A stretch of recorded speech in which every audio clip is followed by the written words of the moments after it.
Welcome to Unlocked. It's IGN's weekly Xbox show. I'm Ryan, and this week we've got a few interesting Xbox-centric topics to talk about, including Crackdown 3. Its release date is back in the news, sorta, kinda. We'll talk about it in a few minutes.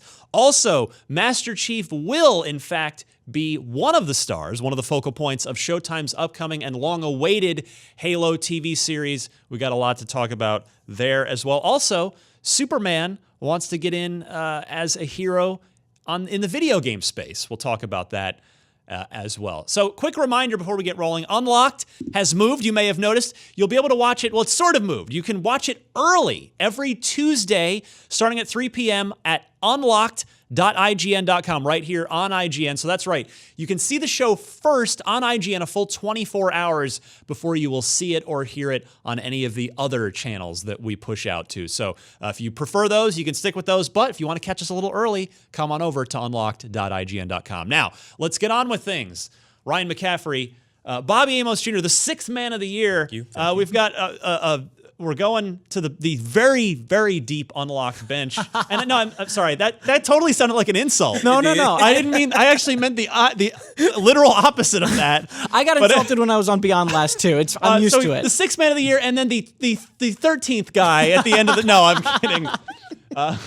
Bobby Amos Jr., thanks so much for sitting in today. Yeah, we've got the normal crew just got wiped out in a probably like a Sea of Thieves accident somewhere. They're just washed ashore. No, there's some various things going on around here. We'll get everybody back. Actually, I'm on vacation next week, so it's nice. They can do whatever they want. Maybe you guys are going to be on. We're taking over the show, Bobby. It's our show now. Cool. Yeah, Bobby, you're hosting next week. Fine, you guys do whatever you want. No, Bobby, great to have you here. Always good to see you.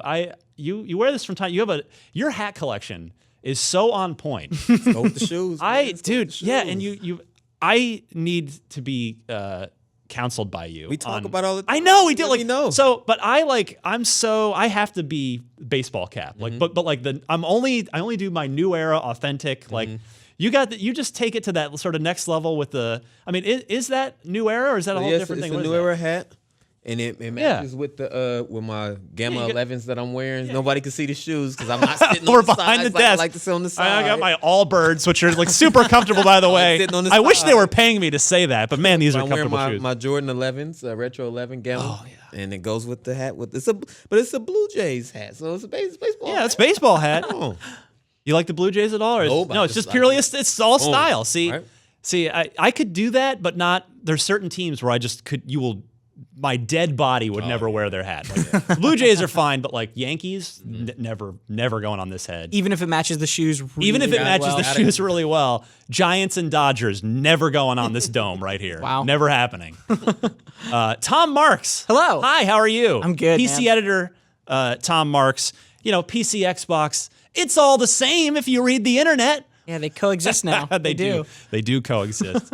Making your Unlocked debut. Yeah, this is like the last check mark on the bingo board. This is the last IGN podcast I haven't been on. Yeah, now you get a free podcast. Yes, exactly. Since you punched all the cards.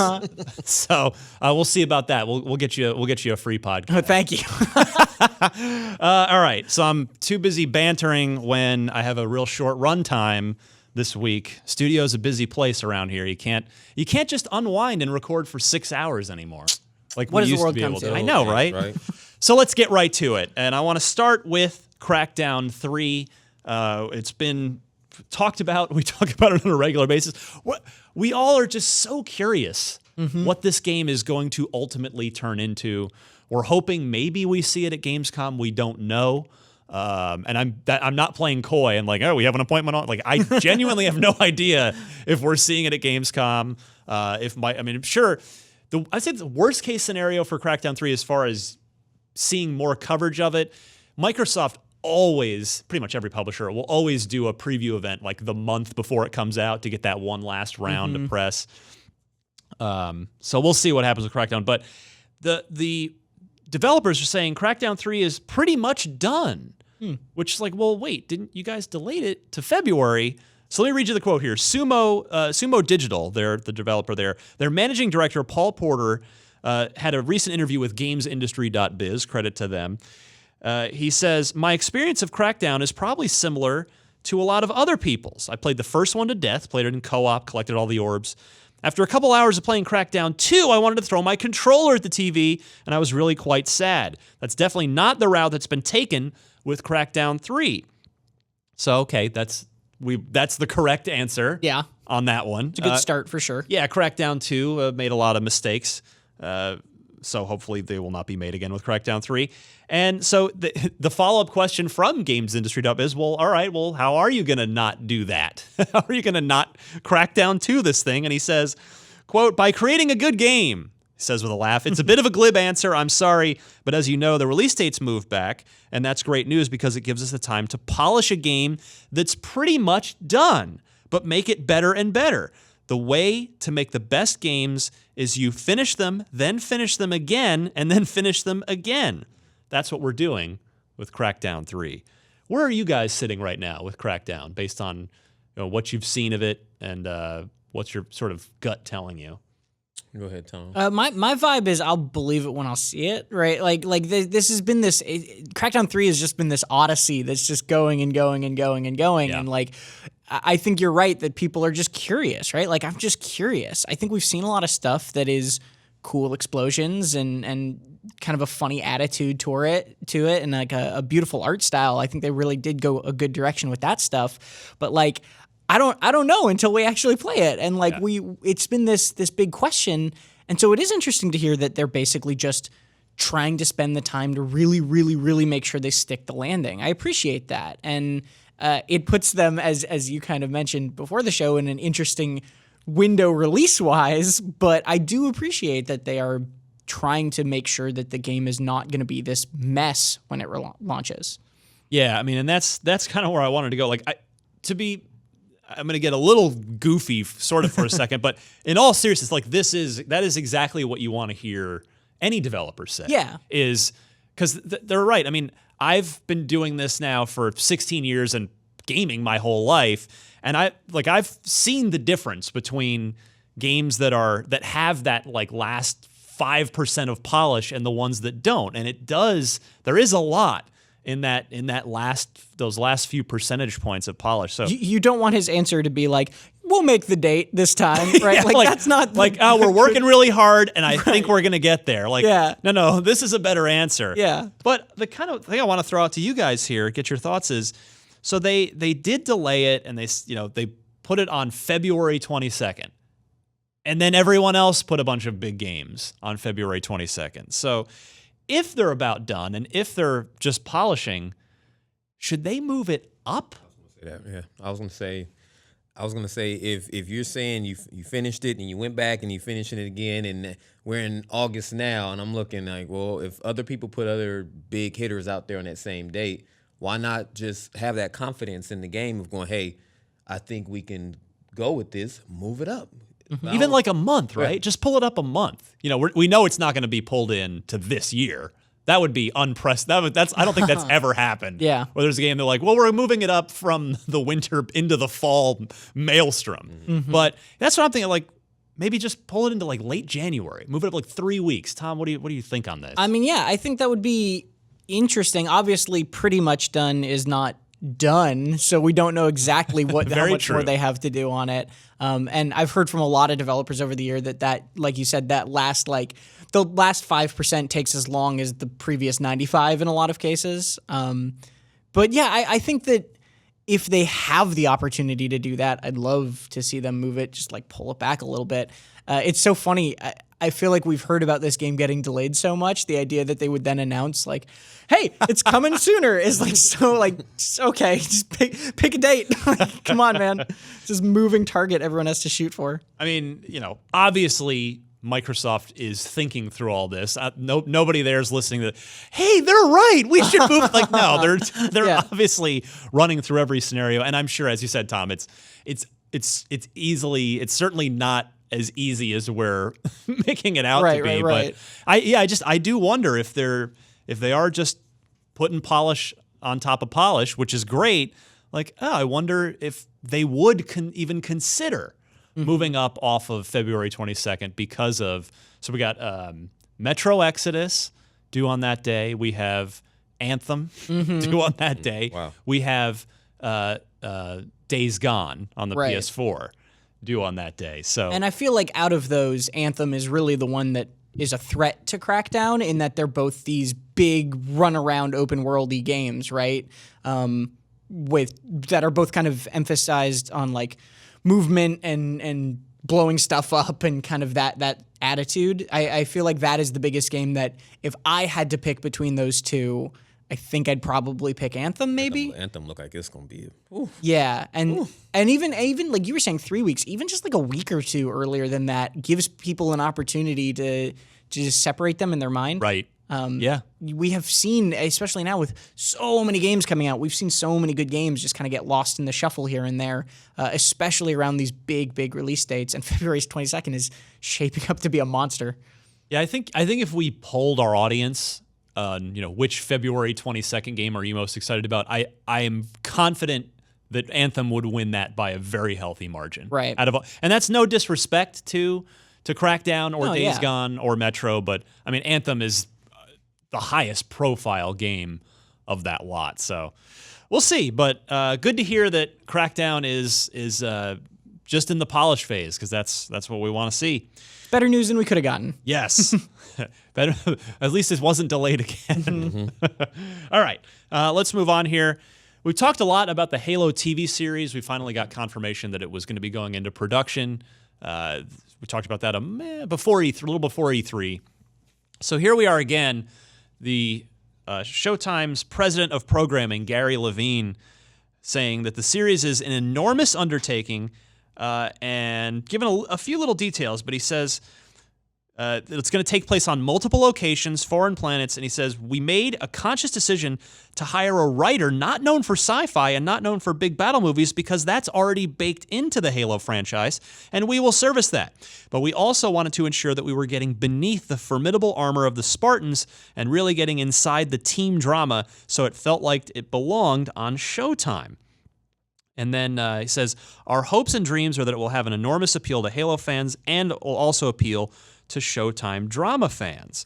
Now, we're not quite done here. So people, he was asked, well, what about, is Master Chief in this? We wondered that. Everybody's wondering that. He says, it's a key question and an important part of our series is all I'll say. So at some point, it was basically out of, Chief is going to play a big role in this. Says, but it is a new story that we're being incredibly respectful of the canon and working with Microsoft's 343 team to be sure we don't violate any of that existing source material. So I think it's you're kind of damned if you do and damned if you don't with including Master Chief in this, because if you do, that creates expectations. If someone else voices him that's not Steve Downes, as we've seen in other forms of Halo media, it's just like that rubs certain fans the wrong way, like me. But if you don't have Master Chief in it, people go, well, where's Master Chief? That's the guy I care about. So I don't know. Showtime's in a tough spot here, I think, either way. But where do you guys want to see this go with Master Chief? Well, for me, so you already know I'm more of a Call of Duty person. So. Yes. But I love some good television, and I watch Showtime a lot, and I look at it like this. So if he isn't the lead character, like if he's off somewhere else doing something, I feel like unless the show is really good, I'm not going to enjoy it, because I started watching Gotham.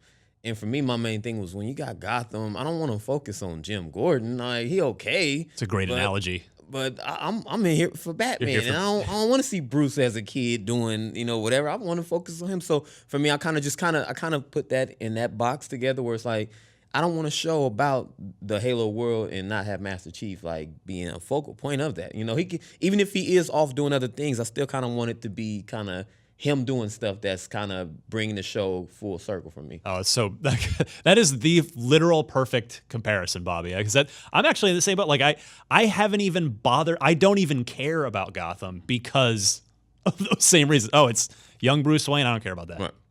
And it sounds kind of like from this answer that might be what we're gonna get, right? Like it sounds like, because they're talking about team dynamics and like a squad, and Halo has this pretty rich history of looking elsewhere and telling these side stories about, ODST and all these other groups. And Master Chief is always because he's such a big part of that lore and that world. He's always part of that, but not necessarily like a character in it. Yeah. I agree. I think I don't want him to be the lead. Like, if I was watching a show like this, I don't think I would want him to be the main character who's in every scene, but I would want him to be definitely involved in it, like every episode, not just like somebody mentions Master Chief and they're like trying to find him the entire season, and then the last episode you find him, right? Like, I don't want it to be that. But I think that I'd probably be interested in that anyway. It's not what I want, but I think I'd probably still watch it just because I like the Halo universe, and I like that they're finally trying to do something. You know, there was that Peter Jackson movie that never got off the ground for a million years, and I like that this seems like it's actually happening, right? Like, this is actually a thing we're going to watch one day. Is just exciting.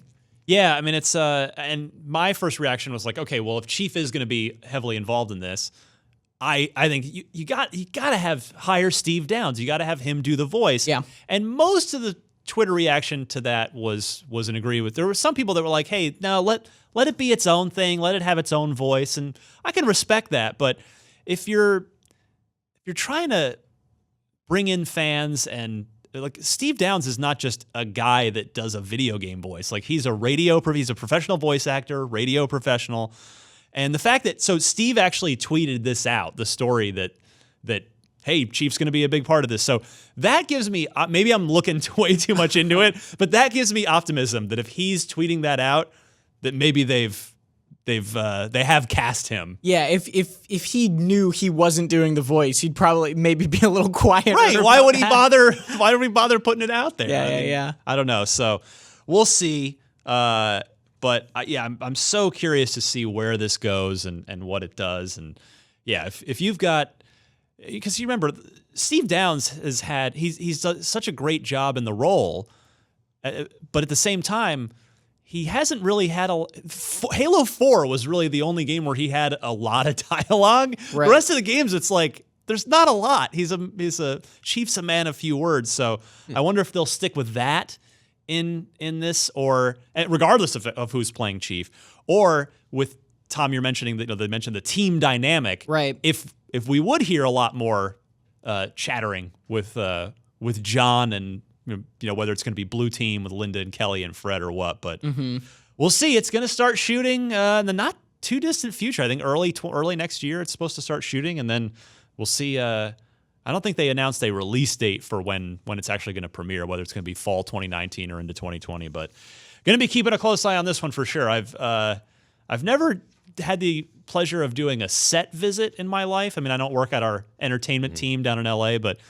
I wonder, maybe we do know some people at Microsoft. It'd be kind of cool to get to go to the set one. Who knows? We'll because that would be a fun episode unto itself here, just to talk about that. But we'll see what happens. I want to see you in Spartan armor on the set of the Halo show. I would look like I'd be the least intimidating Spartan in history. Oh, there are a bunch of 7 foot tall, genetically augmented superhumans, and then me. I'd be like if it were World of Warcraft, I'd just be the pet of one of the Spartans. That would be my role. Yeah, no, I think I'd be a grunt that would die in like the first scene, the first engagement with the Covenant. Microsoft, let's make that cameo happen. Ryan McCaffrey, I'll be a red shirt, dying as a grunt in the Halo TV show. I could never ethically cover that TV series and possibly even the game series ever again. But it might be worth it. Yeah. All right, let's talk about The Witcher and Superman. Tom? Two very related things. How are they? They are related this week. Yeah. Henry Cavill got asked if he wanted to be just at like a Mission Impossible junket. We asked him, our very same LA team. Excuse me. Yeah, we asked him if because he's a huge gamer, right? And we asked him, well, what do you think about the Witcher Netflix series? And he blew up and was like, oh, I would be super interested in that. And he's read all the books and he just finished playing through the game again. And I think the idea that sparked this idea of like Henry Cavill is Geralt, right? Would that work? And my initial reaction is, I love Henry Cavill. I think he's a great actor, really good action star. I think he'd be good in the role. I think he's too pretty.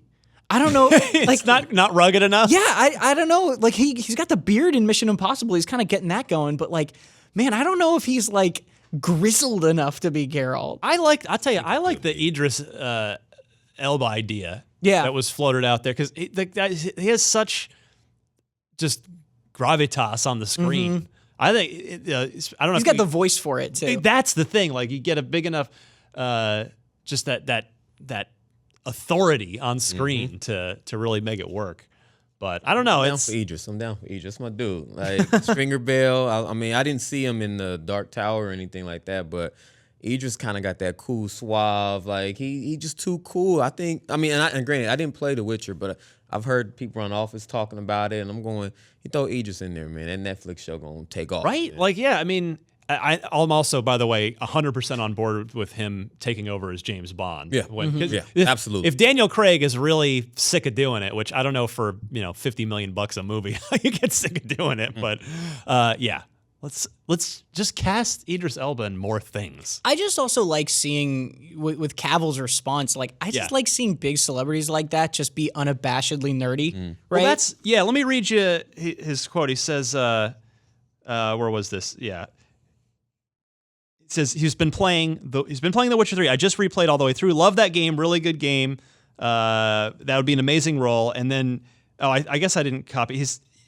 In the past, he's been asked. He's loves Skyrim. He loves World of Warcraft. So yeah, he said that was part of it. Was that he said that there's a famous story about him that he missed the call from Zack Snyder saying that he got Superman because he was playing WoW. That's what it was. And, Thank you. And he was in the middle of WoW and he like just didn't take that call.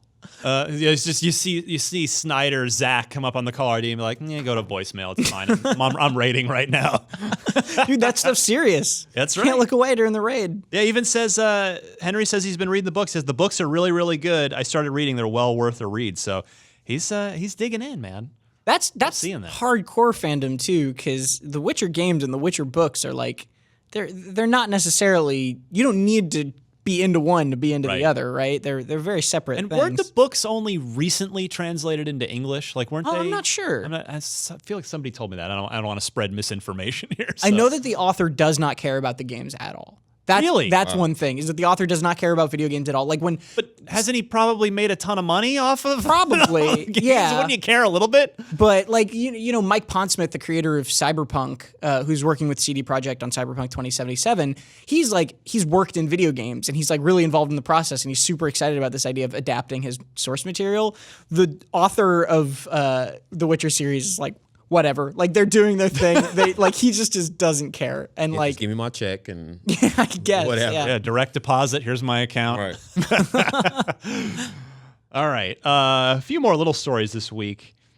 So cameos in fighting games, where there's like characters that have sort of nothing to do with that series, but then show up, and it can be super fun. Like Geralt and Soul Calibur.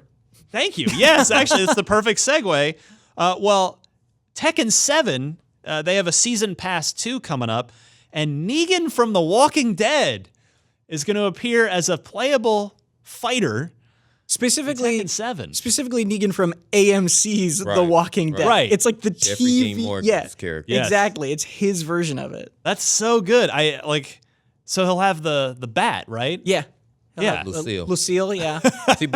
So I watched the show and I'm a little behind on the comics. So when I saw this and everyone's talking about it, I was just like, wait, which Negan is this? I'm like, I like the Negan from the comics better and granted they toned him down for the TV show, but he's like a bigger guy. He has like his jacket and he's like Borba and Mitchell was talking about it in the conversation. Like he's gritty, like in it, like hands out, we throwing down. Whereas in the show it's more about Lucille, baby Lucille. You're doing this. So for me, I was like, I understand for the TV aspect because everyone knows that's Negan compared to the comic. But I feel like for me as a true fan of it, I would have loved to have seen Negan from the comics. Mm-hmm. That's just me though. That's just me. It would be interesting though. I wonder. Do you think people would do you think fans of the TV show would like react weird if they saw Negan that was like not at all the And Negan that's they where I'm know. coming from. I think because the television show has been so popular. It's a good point. Not recently, but over the years. Right. You know that Jeffrey Dean Morgan is Negan, whereas for me, it's like, nah, this character in the comics, that's my Negan. Right. Yeah. Some other, I just went off the top of my head. It's like, what are some of the other cool ones over the years? For Xbox fans, you had a Spartan, a rare Halo cameo. Spartan 458 Nicole showed up in Dead or Alive 4. We've had Yoda in Soul Calibur.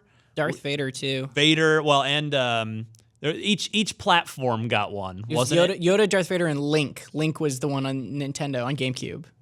Was it? Is that the same one? Because there was one where the Xbox got Spawn. Oh, I So don't remember I wonder that if we're cross pollinating. It might be different, like a couple of different generations Soul of Soul Caliburs. Calibur, yeah. But yeah, all of those have nevertheless have regardless been cameos. You guys remember Freddy Krueger and Jason Voorhees popping into Mortal Kombat? Oh, that's right. That's a weird one. Alien has been in Mortal Kombat. Yeah. There have been some cool ones over the years. So And the fighting game community, like fighting games just do that too, where like a couple characters from Soul Calibur are just from Tekken, right? Like Yoshimitsu is originally a Tekken character, and they just kind of, now he's just also a Soul Calibur character. But yeah, there's a lot of cross-pollination that way. we even had an entire crossover game in Street Fighter Cross Tekken. Yeah. Never got the second half of that equation. Yeah. Never happened. Tekken Cross Street Fighter, but yeah. And there was Cool in the fighting game community. maybe I'm wrong about this. Wasn't Injustice, didn't Injustice start as a crossover between DC and Mortal Kombat? Yeah, you're right. It was wasn't it Mortal Kombat versus It DC might have been Universe that. or something? Yeah. Yeah. Now all our audience is like, it's this. Why are you guys not yeah. remembering? I don't know. That's why I ain't said nothing. Sometimes my memory doesn't work. That's what happens. But, Fallout 76, Tom, that is one of the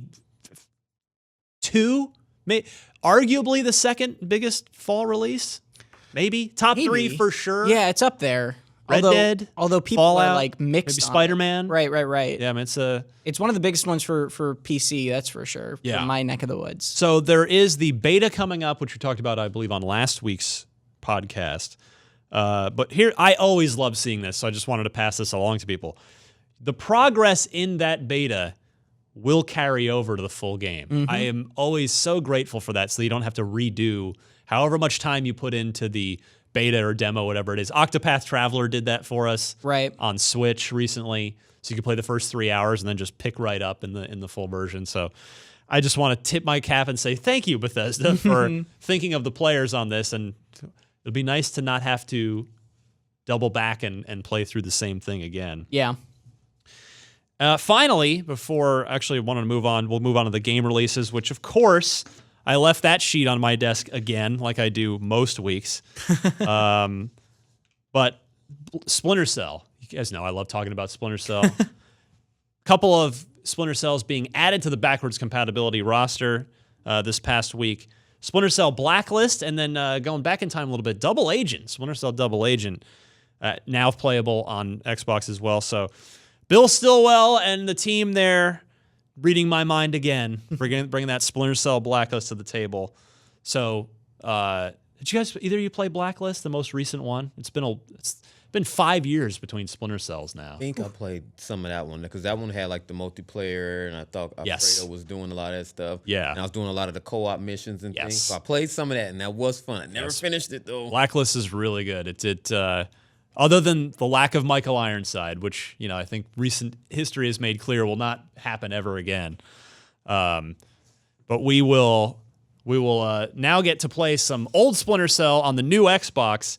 So, gamers, I'm expressing my gratitude before moving on to the next thing I want. I want to make it clear. I'm going to show a little gratitude before I go, give me the next thing. Mm-hmm. There's the gratitude. Can we please have Splinter Cell Chaos Theory? We know OG Xbox's backwards compatibility is a thing. Bill, I know you're listening to this. Bill listens to the show. Next up, we gotta get that brilliant engineering team of yours, that compatibility team, on Splinter Cell Chaos Theory. It's the logical next step, right? It really is. I mean, I think it might be. It's other than. I mean, it's because now all the 360 versions are on. Conviction was already compatible, so it is the next place to go. Especially whether we're talking quality or just going back in the timeline, it is the next place to go. So, Chaos Theory, make it happen. Okay, Marketplace report. We've got our week's releases starting. Let's see, 1, 2, yeah. Tom, I'm gonna go your way. Walk us through all the games out this week, because there are a lot. You don't have to go into great detail, but just let us know what's out there for us to spend money on. Oh man, too many games come out. Dead Cells came out this week, as well as Defenders of Ekron, Flipping Death, which is a very fun puzzle platformer, I think. Or not platformer, but puzzle game. Oh no, that is a platformer. I'm sorry, I'm mixing it up. Hyper Universe, Overcooked 2, which I strongly recommend, Tetris Escape, City of the Shroud, Madden NFL 19, and then We Happy Few and Terra Tech. We Happy Few finally hitting. That's Yes. that's I don't want to gloss over that one. That's been a hotly anticipated game. Of course, from one of the newest first party studios in the Microsoft fold now. Yeah. Compulsion Games, although this We Happy Few being published by Gearbox, I believe. Wait, no, so it changed hands. I think it doesn't matter who published it. Point is, Microsoft. This is not a this is on PS4 and it's multi-platform. But from here forward, Compulsion will be a first party studio. But I'm interested to see what the single player of that looks like. Me too. I mean, we've had it in early access for a little bit on PC, but it's cool that they responded to what people thought the game was and wanted from the game, and made this thing that we're now get to play. That's a great point. Yeah, I played it a while ago, and then again at Judges Week this year, and I liked it. I need to see more. It's one of those games where there's a lot to it, but yeah, I can't wait to see. I don't know if the review. Maybe by the time you see this, the review will be up on IGN. And then, so there's a couple things I want to get your take, Bobby, on Madden this year, and then the Call of Duty beta. Right. That's that kicked off. I guess it was PS4 last weekend, and I think it's Xbox this weekend, right? It's crazy because I keep seeing stuff online saying week 2 for PlayStation 4, and I'm going, so are they getting another week of this, or are we moving over to Xbox? So I'm not 100% sure, but it would make sense to be PlayStation that first week and then Xbox. But don't quote me on it because I don't know, and I don't want to be throwing out. But you have spent some time with it on PS4. So I played over the weekend. I took a break from Madden and played the beta. And it sucks because I don't play on PS4 that often, so I don't have a lot of friends to play with. So I just got in and ran some TDM and some of the other modes with myself, and it still plays like it did when we played it at the reveal event. event. In May. And it's like a love-hate relationship with the time to kill, because sometimes I get 2 or 3 guys and I'll be watching their health bar go down as I'm shooting them. Then sometimes I'm getting in battles with people and I'm losing these battles going, wait a second, I started off on you and I'm watching your numbers go down, but they chopped me down. So I'm kind of having issues with that. And another big thing for me is the specialist. So some of that was my fault. I didn't realize I had my PlayStation set to Wi-Fi connection and not the LAN. Oh. So when the game would start, the lobby, you go from the lobby to the loading menu, and then once you're thrown into the game, I don't get a chance to pick my player. Sometimes I'm setting my classes based off the character that I want to use. So whether it be to recharge their special ability or whatever the kill streak for that is, I'll pick a specific class based off that. But if I don't have that character that I want to use, it messes up my loadout. So I started noticing that a lot, where I was going, man, I'm really setting my loadouts based off the characters I want to use. And for the most part, I keep forgetting what each individual's like ability and gun or special thing is. Like I jump on somebody and I'm going, so what is it that this person does again? Like it has the logo of it in the HUD, but I'm still like, I have no clue what this thing does. So I just would press R1 and just go, maybe it's going to be a grenade or something. So maybe that's just a me thing, but a lot of that stuff isn't really recognizable for me yet. And for me to had more time than other people, I'm feeling some type of way about that when I'm going, why don't I got this now? Yeah, I mean, that is a tough thing to walk. Like, is that like feedback where that Treyarch should be taking action on, or is it just one of those things where you kind of just need to learn the language of the game a think little bit? just Maybe a more little column time. A, a little column B. I don't know. I think more time with it, because there's times when I go into that menu and I'm looking at the characters and I'm reading what their abilities are, and I'm going, okay, so this person does this. So when I finally did switch my connection to the LAN, I was getting to the person I wanted to be, and I just kept picking the ruin over and over, because it's like, okay, he has the rappel gun, and he has the slam thing he does to the ground. Yeah. I want to just keep using that over and over. But I'm starting to see some of the abilities come together where like the medic, or the person who I think that's the medic, who throws down the assault packs, and I'm going, okay, I'm picking this up and I'm shooting people and I'm getting assault kill, but I'm going, so did that just make my bullets stronger? Or like some of that stuff, I'm still kind of confused on what's happening, where how they kept saying you can use this specialist to work together in connection. Yeah. I kept trying to see if that'll work, where I would use the guy who has the reactor core, and how they would say he's taking damage because he's using it. I'm going, well, maybe the guy who's a medic will get behind me and help. That never happened. So I'm going, I'm not seeing these characters being used. I mean, maybe people just don't know yet, but I'm going, I'm not seeing this working out. So I'm just going to just keep doing what I'm doing. Well, it's a different style. It's a different mindset of shooter, right, than what Call of Duty usually is. It's kind of almost like Overwatchy or like a MOBA inspired in that way. I imagine it's just like a lot of people playing the beta are like you, right? They've got to figure all that stuff out. They don't know the... They're just going for their kills. That's all people doing. It's like, I don't Right. I don't care about none of that. I'm going to throw down this thing for you, and if you get it, you get it. Or well, like sometimes people just throwing assault packs down. It's like, why you throwing it in the middle of the map? Like, put it over here in the corner where we spawned it at so we all can get it. It's like people are just doing, and I think they're just trying to figure it out. Yeah.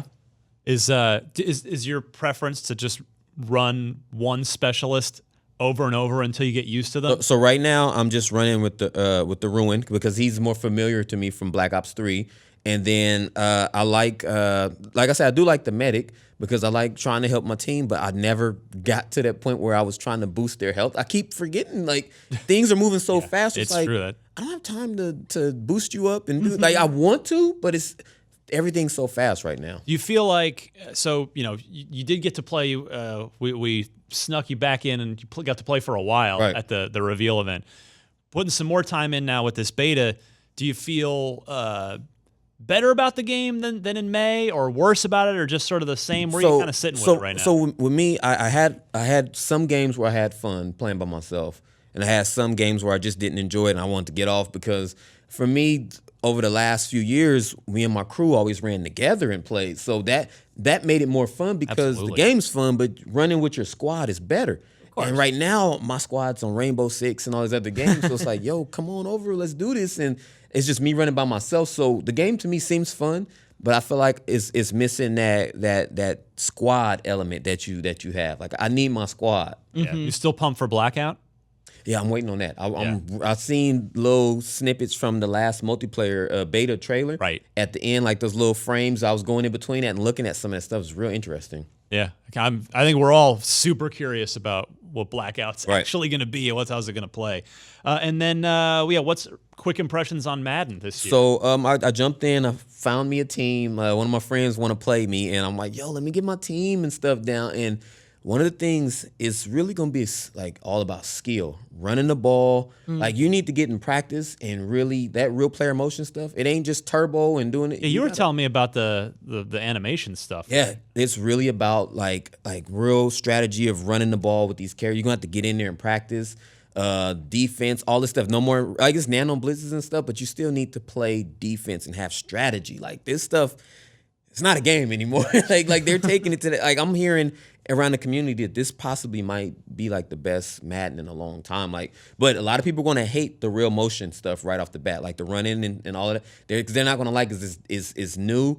But once you get used to it, it changes the dynamic of the running game. So, I mean, that's hearing that to me, like, is I only sort of just dip in and check out Madden every couple of years, every now and again.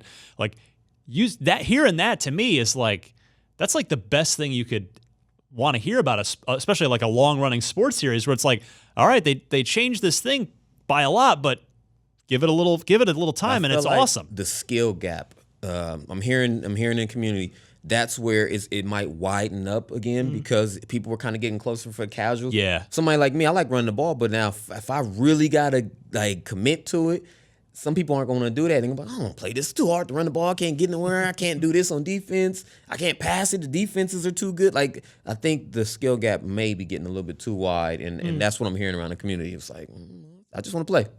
All right. Good stuff. All right. Let's wrap up here with quick trivia.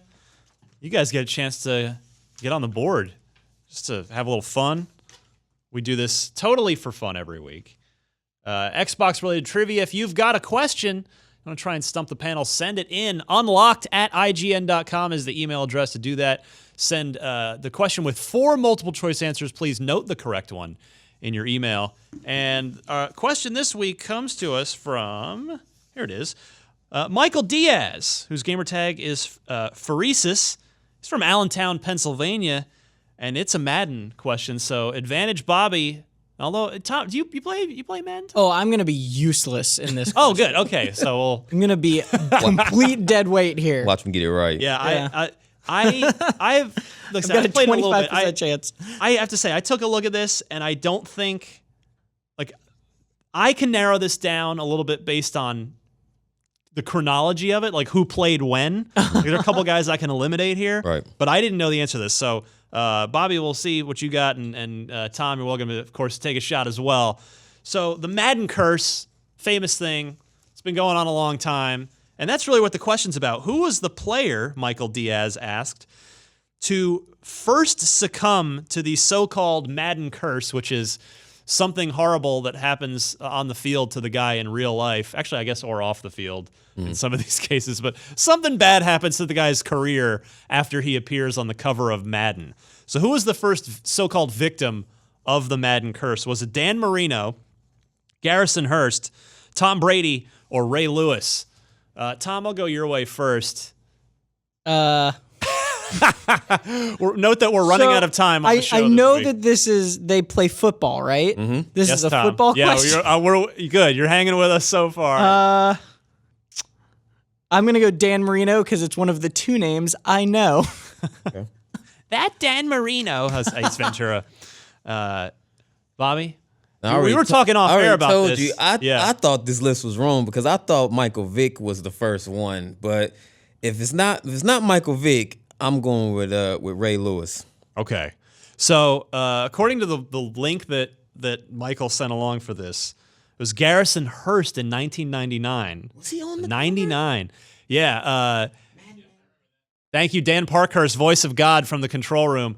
And see, it's already a horrific in the horrific playoff game fracture. against Atlanta Falcons in the playoff game. But I don't remember Garrison. Point to Dan Parkhurst. Yeah, a horrific fracture suffered by Garrison Hurst after appearing on the cover of Madden. Now, obviously, football is a physically intensive sport, and injuries happen all the time for a lot of reasons.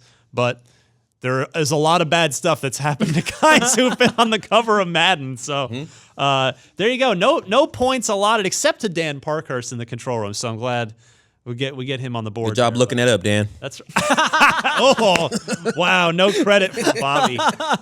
All right, so keep those questions coming. We'll play again next week. Well, maybe you guys will play. Like I said, I won't be here. Whatever, it's fine. Have fun. I'll host. Good, let's do it. I'll leave the key under your doormat there over here at your desk. All right, let's be done. I'm Ryan McCaffrey. What I want to tell you about this week, Unfiltered. I think I mentioned it the last couple weeks. Interview series. Got Sissy Jones was last month, and then I think the new one. Oh yeah, it's going up next week. So I was about to tell you who it is, but I'll save the surprise. So it's actually, if you've just listened to the last segment, it fits right along in with that. That's all I'll say, which is the biggest, weirdest hint ever. But anyway. It's Garrison Hurst. Yeah. So, Matt, do you believe in the Madden curse? Is that real? Anyway. And then he just starts going off on John Madden. Yeah. It's like, wait, no, it's just a guy. No. Okay. At DMC_Ryan if you want to find me on Twitter. Yeah, check out Unfiltered if you're interested in long-form interviews with game creators and game industry people. I think that's it. Bobby, what are you up to? Where can we find you? At Bobbia1984 on Twitter and Instagram. I put a lot of pictures of my family and whatever little funny stuff I got going on, you can follow me on there. Excellent. Yeah, and I'm at Tom R. Marks on Twitter, and I don't have an Instagram because I'm an old man who does not watch football, apparently. Those are my things. All of that, except the old man part, was true. I was with you. Like, no. If you're an old man, that makes me... Yeah, me too, because I got the gray on. Yeah, you can't do Sorry, that, Tom. sorry. It's not too late. You can start an Instagram account. They're still offering those. They haven't shut them They down. haven't closed registration. It's fine. All right. For Bobby and Tom, Dan Parkhurst in the control room, I'm Ryan McCaffrey. This was Unlocked 356. My goodness, we are moving right along. And I'm on vacation next week, but the show will, of course, come your way. Hopefully the regular crew will be here and they'll find... I'll actually probably get Wally pipped is what'll happen next week. No, there's a baseball reference for you. I can see that just went right over Tom's head. Wally Pipp was the guy who was playing first base for the Yankees when Lou Gehrig came along, and then the game streak of 2000. He set the all-time record for he never missed a game until the end. So yeah, that's all I'm saying. Today I learned. I'll probably get out the other, right? No, I'm with it. I'm going to a baseball game later today. Thank you very much. Nice. Well, good. That'll be fun. Anyway, I'm rambling. See you guys next week, and week after that for me. Later.